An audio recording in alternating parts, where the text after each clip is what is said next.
Good morning students. In this video we are going to start our chapter number 10, that is practical geometry.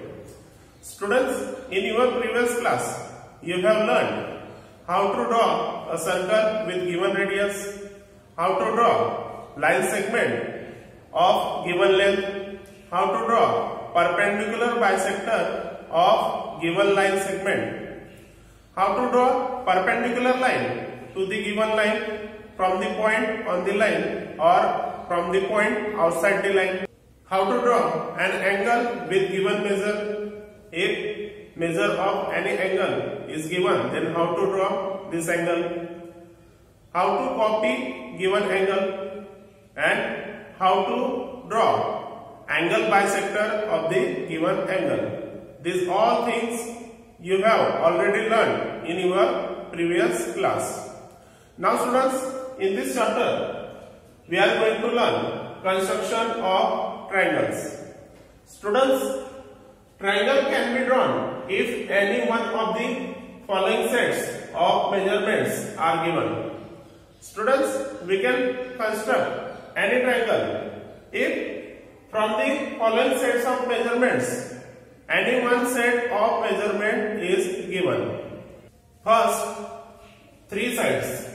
Students, if in any triangle measurement of three sides or lengths of three sides are given, then we can construct this triangle. If in any triangle lengths of three sides are given, then we can construct this triangle.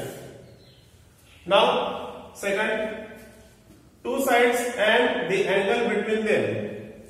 If in any triangle lengths of two sides are given and angle between them is given, then we can construct this triangle. Suppose in this triangle these two sides are given, that is measurements of these two sides are given and angle between them is given, then we can construct this triangle. Now next, two angles and the side between them. If in any triangle measures of two angles and side between them, that is length of side between two angles is given, then we can construct this triangle.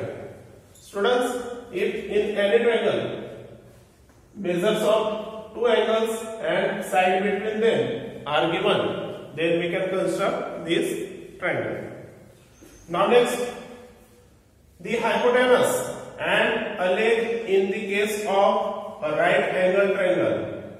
Students, we can construct right angle triangle if in this right angle triangle hypotenuse and a leg in case of right angle triangle, that is measurement of hypotenuse and between these two legs measurement of one leg is given. Suppose this leg is given, then we can construct this right angle triangle, because third part of this right angle triangle, that is 90 degree. We know that in right angle triangle one angle is 90 degree. Then if in right angle triangle measurement of hypotenuse and measurement of one leg is given, then we can construct this right angle triangle. Students, in this way we can construct triangle with given measurements. Students, I hope it is clear to you. Thank you and have a nice day.